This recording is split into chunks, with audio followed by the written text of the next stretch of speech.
সর্ষে ইলিশ আর বেগুন ইলিশের রেসিপি এর আগে তো আমি আপনাদের সাথে শেয়ার করেই ফেলেছি, কিন্তু আজ আমি আপনাদের জন্য নিয়ে এসেছি সকলের ভীষণই পছন্দের ইলিশ ভাপার রেসিপি, যেটি আপনারা ঘরোয়া কিছু সিম্পল ইনগ্রেডিয়েন্ট দিয়ে তৈরি করে নিতে পারবেন।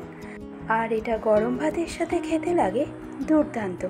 তো তাহলে আমাদের আজকের এই ইলিশ ভাপা তৈরি করতে কী কী লাগছে সেটা দেখে নিন। আর আমি প্রিয়াঙ্কা আপনাদের সকলকে আমার চ্যানেল ডেলিশিয়াস রেসিপি বাংলাতে স্বাগত জানাই। তো আজকের রেসিপি ইলিশ ভাপা বা ভাপা ইলিশ বানানোর জন্য আমি নিয়ে নিয়েছি 5 পিস ইলিশ মাছ।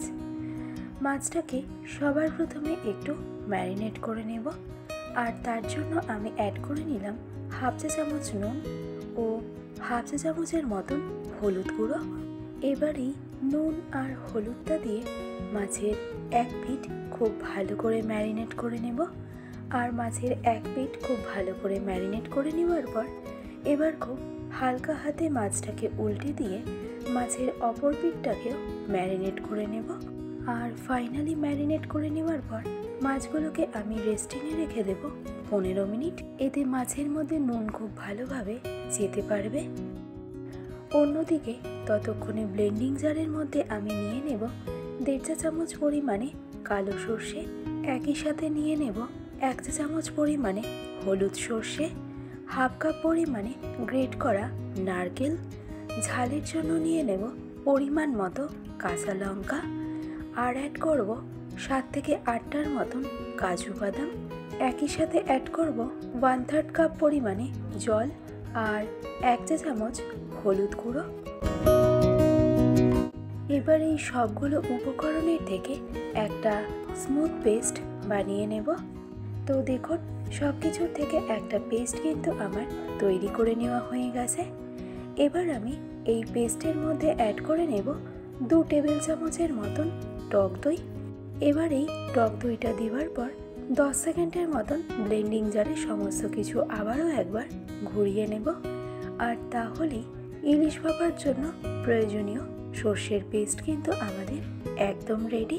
খেয়াল রাখবেন পেস্টের কনসিস্টেন্সিটা যেন খুব বেশি লিকুইডই না হয়ে যায়।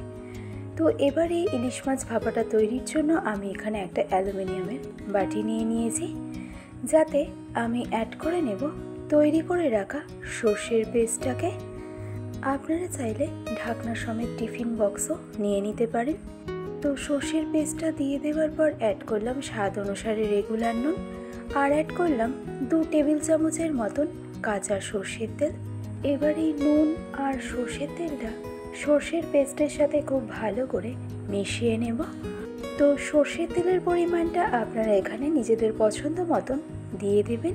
তো নুন আর সর্ষের তেলটা পেস্টের সাথে খুব ভালো করে মিশিয়ে নেওয়ার পর এবার আমি এই পেস্টের মধ্যে দিয়ে দেব 15 মিনিট আগে ম্যারিনেট করে রাখা ইলিশ মাছগুলোকে।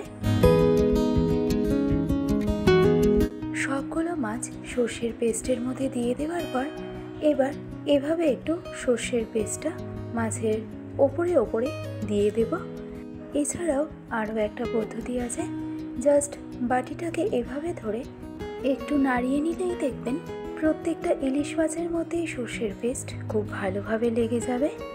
তো এবার সর্ষের বাটিটা ধুয়েই আমি অ্যাড করে নিলাম খুবই অল্প পরিমাণে জল, আর অ্যাড করে নিলাম 3টে কাঁচা লঙ্কা, আর সবশেষে ওপর থেকে ছড়িয়ে দেব 1 টেবিল চামচের মতন কাঁচা সর্ষের তেল।